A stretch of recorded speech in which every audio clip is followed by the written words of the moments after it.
စစ်တွေပါတလိပ်မှာစစ်ကောင်စီနဲ့အေအေအပြန်အလှန်ပစ်ခတ်မှုရှိနေကြောင်းတင်ဆက်ပေးပါမယ်ခင်ဗျာရခိုင်ပြည်စစ်တွေမြို့နယ်ပါတလိပ်ကြီးရွာမှာရှိတဲ့စစ်ကောင်စီရဲ့တပ်စခန်းများကိုအာရခတပ်တော်အေအေကစနိုက်ပါများနဲ့ပစ်ခတ်မှုရှိနေပြီးစစ်ကောင်စီကလည်းလက်နက်ကြီးများနဲ့ပြန်လည်ပစ်ခတ်မှုရှိနေကြောင်းစစ်တွေသတင်းအရင်းမြစ်ကပြောဆိုပါတယ်ပါတလိပ်ကြီးရွာပါတလိပ်စိတ်ကမ်းမှာစစ်ကောင်စီတပ်စခန်းရှိနေတယ်လို့ထားလိုက်ရနှစ်3တက်ရင်ခမရ344တက်ရင်နဲ့ပညာရေးတက်ရင်30တို့ရှိနေပြီးရင်းတို့မှလက်နက်ကြီးများနဲ့ပစ်ခတ်မှုများလှုံ့ဆော်နေပါတယ်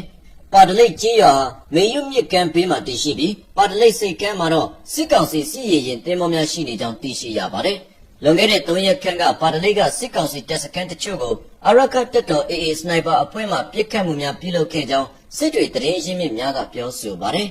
ပြီးခဲ့တဲ့3ရက်ကအေအေဘက်ကနေပါတလိပ်ဘက်ကတရင်တွေကိုစနိုက်ပါနဲ့ပစ်ခတ်တာရှိတယ်ထိခိုက်မှုတွေတော့မသိရဘူးစစ်ကောင်စီဘက်ကလည်းလက်နက်ကြီးတွေနဲ့ပြန်ပစ်ခတ်တာမျိုးရှိတယ်တိတ်တော့မများဘူးတလုံးစားနှလုံးစားလောက်ပဲပစ်ခတ်တန်ကြားတယ်လို့ပြောပါတယ်စစ်တွေမျိုးအနေစစ်ကောင်စီတရင်များကာကင်းစခန်းများကိုအာရခတပ်တော်အေအေကပျောက်ကြားနည်းနဲ့တိုက်ခိုက်နေကြောင်းနဲ့နှစ်ဖက်စလုံးကစစ်ဆိုင်ထားတဲ့အနေအထားလို့စစ်တွေမြို့ကန်စီရေးသုံးသက်သူတဦးကပြောဆိုပါတယ်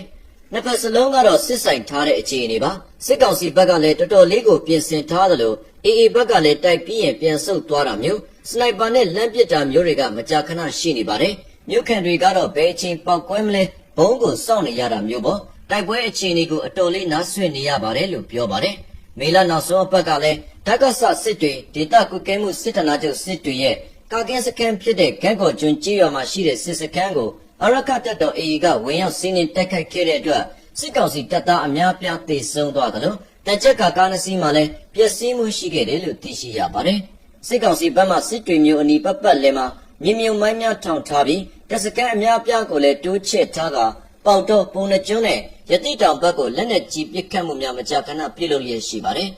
ရင်းအပြင်အဆိုပါမျိုးများနဲ့စစ်တွေမျိုးအနီးအေအေရှိနိုင်တယ်လို့ယူဆတဲ့နေရာများကိုလေကြောင်းတိုက်ခိုက်မှုများနဲ့စစ်သင်္ဘောများကကင်းလက်ဆောင်ရွက်မှုရှိနေပါတယ်အထူးသဖြင့်ကလတန်မြို့ဝနဲ့မေယုမြစ်ကျော်တလျှောက်ပါတလိပ်စိတ်ကမ်းနဲ့မင်းချောင်းတတာထိပ်တို့အထိစစ်ကောင်စီစစ်သင်္ဘောများတွားရောက်ကင်းလက်နေကြောင်းသိရှိရပါတယ်ခင်ဗျာ